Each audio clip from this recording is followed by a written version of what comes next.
My spouse's former high school sweetheart reached out to him, confessed she still harbors feelings for him, and he admitted he feels something for her too. She began messaging him every day until she ultimately asked him to leave me and elope with her. Hi everyone, I'm a 27-year-old woman, and my husband, also 27, whom we'll call Ethan, a pseudonym, have been together for nearly 8 years, married for 3. Before we met, Ethan was involved with Sophia, now 28, another pseudonym. They met in high school, where they were incredibly tight-knit friends before they started a romantic relationship. Their romance began at the end of their senior year and lasted through their first year of college. They shared many milestones, including their first intimate experiences. Ethan has shared that Sophia was the first person he ever truly loved. He went to great lengths for her, like driving over 2.5 hours each way between their colleges every weekend during their freshman year, as they attended schools in different states.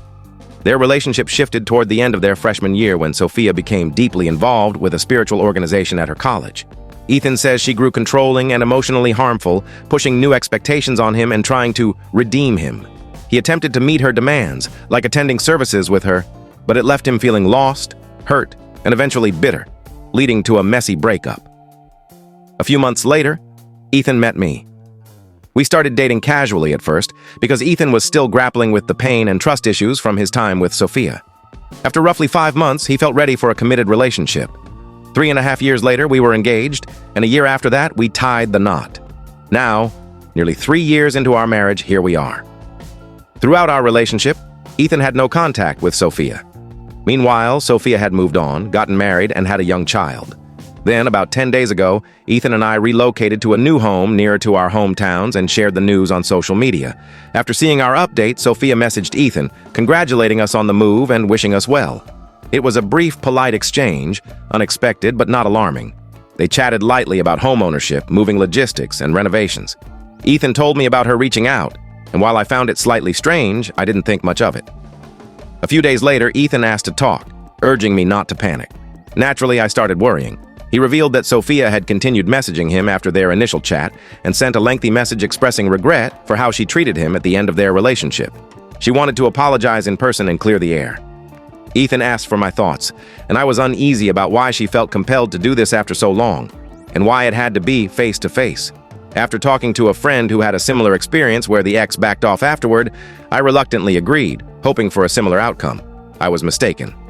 Ethan and Sophia arranged to meet at a cafe halfway between our home and where she lives with her husband and child, an hour's drive for Ethan. The meeting happened last Saturday. Initially, I offered to go along and wait in the car, expecting a brief, awkward exchange where she'd say her piece, and we could move on. Ethan convinced me I'd be bored and he'd feel guilty leaving me waiting, so I should stay home. He anticipated it would take an hour at most and promised to be back soon. I agreed, and he left early to meet her at 10 a.m. He texted me when he arrived, saying he'd update me when he was leaving.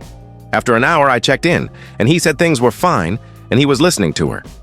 Another hour passed, and I grew uneasy, thinking they should have wrapped up. After 3 hours, I was frustrated and texted him, asking when he'd be back. He said they were catching up and he'd let me know. Another hour dragged on. After 4 hours, I was furious. What was meant to be a quick apology had turned into a marathon. Finally, after 4.5 hours, he said he was heading home. I demanded answers. When he returned, he explained that Sophia apologized for her past behavior. Afterward, they caught up on their lives, as it had been almost 8 years since they last spoke. It was a friendly chat until Sophia broke down in tears. According to Ethan, Sophia is struggling. Her marriage is on the verge of collapse and she's considering leaving her husband. She confided that her husband isn't the partner she expected and their spark has faded, especially since their child was born. She's overwhelmed by the thought of starting over as a single parent. Ethan said she just needed an impartial listener outside her social circle. He felt sympathy for her and wanted to ensure she was okay. He then asked if I'd be okay with them staying in occasional contact as acquaintances. I said I might be open to it eventually, but needed time to think. He made it seem like that was the extent of their talk, and we carried on with our day. That night, as we watched TV in bed, I noticed Ethan growing quiet and withdrawn. When I asked what was wrong, he teared up, saying there was more to their conversation he needed to share. My heart sank. Through tears, he admitted that Sophia confessed she still has feelings for him. Despite the years and their separate lives, she still holds him in her heart, saying her husband doesn't compare to him. I wasn't entirely surprised given her insistence on meeting, but what Ethan said next stunned me. He admitted that after their talk, he realized he still has lingering feelings for her. He had believed she despised him after their breakup, but learning she was struggling with her own issues in college and misdirected her pain toward him changed his perspective. He felt their past was misunderstood. I was reeling. Ethan was devastated after their breakup, and it took months for me to help him rebuild his confidence and trust in love. Now, years later, he says he still carries feelings for her. I understand that first loves leave a mark, but it hurt to hear my husband, the man I plan to grow old with, admit this. I told him I was uncomfortable with them continuing to talk, worried Sophia might misinterpret his kindness as an opening or that her feelings could deepen. I pointed out she should address her marital problems with her husband, not him. Ethan insisted Sophia would never interfere with our marriage, saying she deeply respects the sanctity of marriage and would never harm ours. He wanted to support her because she seemed to have no one else to turn to. Last night, while he showed me videos on his phone, a text from Sophia popped up. I questioned it, and he brushed it off as nothing. Today I asked if she was still messaging, and he admitted she was, but he was trying to taper off contact. I reiterated that I didn't think it was appropriate for her to lean on him instead of friends or family. I noticed he was still texting her tonight. Should I be worried? I don't want to seem like a controlling spouse, and I trust Ethan, but I don't know Sophia. He believes she's honorable, but how can I be sure? My closest friends suggest I ask him to block her. I doubt he will, as he pities her. I'm concerned her seeking his validation could fuel her feelings further. What should I do? Please advise. Update, June 11th, 2025. Thank you to everyone who read my post and offered comments or messages. They were tough to read, but necessary. Here's the update. Ethan was at work all day, so we couldn't talk until he got home. I sat him down and expressed my discomfort with his ongoing communication with Sophia. I asked if he was still in touch with her today, and he admitted he was but planned to end things. For those who suspected Sophia's intentions were to pursue Ethan, you were right. Today, Ethan contacted her, and she outright asked how content he was with me, suggesting they could run away together if he had any doubts. She wants to leave her husband for him. This revelation shattered Ethan's idealized view of her and made him see her manipulative tactics to disrupt our marriage.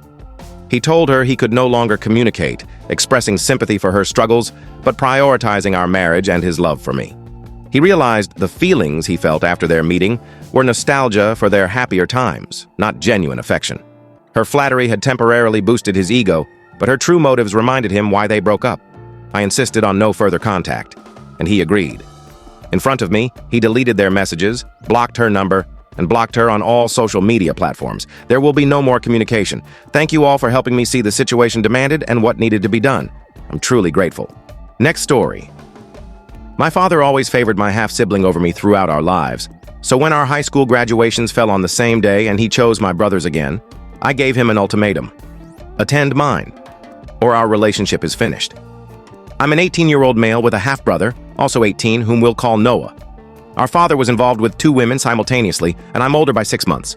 He chose to stay with Noah's mother, and they're married now. Noah is their only child. I've always felt like a secondary son to our dad. I know he cares for me, but not as much as he does Noah. I live about 90 minutes away, but he's always made an effort to visit me from childhood to now. He's provided for me when I needed anything and took me on solo trips.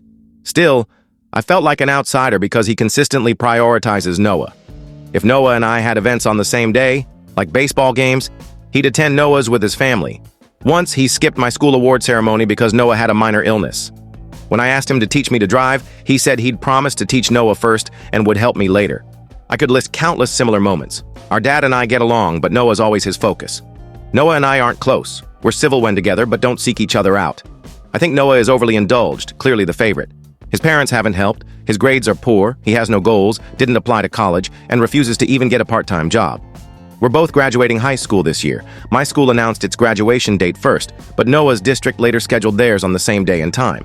Living 90 minutes apart, our dad can't attend both. He knew my date for weeks and had planned to spend the day with me. But once Noah's schedule came out, I suspected he'd back out. Initially, he said he hadn't decided. He avoided the topic for weeks, but with graduations on June 19th, he had to choose. Yesterday, over dinner, he told me he was attending Noah's ceremony. He said it was because Noah's grandparents couldn't make it, so Noah would only have his mom while I'd have my mom, stepfather, siblings, and grandparents. I saw through the excuse. He tried to ease the sting by promising a graduation trip anywhere I wanted, though he'd already promised that months ago. He's also taking Noah and his wife on a family trip to Florida in June, supposedly for Noah's graduation. Now, my trip was meant to double as compensation for missing mine. I called him out saying I wanted a trip the same week as their Florida trip. He said he couldn't because it overlapped with their vacation. I didn't actually want that trip. I was making a point. I told him to delay his Florida trip to prioritize me. He said everything was booked and non-refunded. I pointed out he was missing my graduation and should at least make me the priority. He suggested another date. I told him he only cared about what I wanted when it didn't conflict with his primary family. He denied it, asking me to try to understand his position. I told him outright that he always picks Noah over me. Just once I wanted to be first. I said I'd have a ticket for him, but if he didn't show, I'd know my place in his life and we'd be done. I didn't care about a makeup trip. Either he showed up and we'd stay connected or I was finished with him. He called me. I was being unfair. I told him I might be, but I'm standing my ground. I'm almost certain he won't come, even after my ultimatum. Am I wrong for risking our relationship over this? Update, July 19th, 2024. Some requested an update. My graduation was last Wednesday, June 19th. Shockingly, my dad chose my ceremony, though not initially. After my ultimatum, he kept acting like everything was fine, asking to spend time together, likely out of guilt, or trying to make up for choosing Noah. I didn't meet him up. Noah messaged me to call me selfish and get over it, saying our dad was stressed out. I blocked him and moved on. On graduation day, my dad said he'd visit me before heading to Noah's ceremony. I told him not to bother if he was leaving before my event, but he came anyway. We had a small gathering at my house with my mom's family. He acted like nothing was wrong, which irritated me. I refused photos with him, saying we'd take them at my ceremony if he showed up. Hours before my event, he said he had to leave. I said goodbye for good, reiterating I meant what I said. I'd cut contact permanently. This wasn't a temporary fight. He tried justifying his choice again, but I pushed back. I told him I was fed up with being second to every time. My whole life. He said he couldn't make my events because Noah needed him or had priority. Even when my date was set first, he still picked Noah. I demanded one solid reason why Noah's graduation trumped mine, no vague excuses.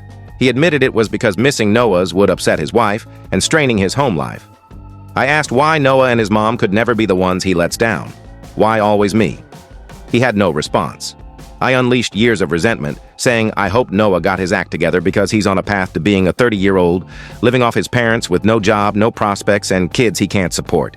I said my dad and his wife spoiled Noah into dependency, and he'd regret it. I told him good luck, as Noah would likely choose the cheapest care home for them later.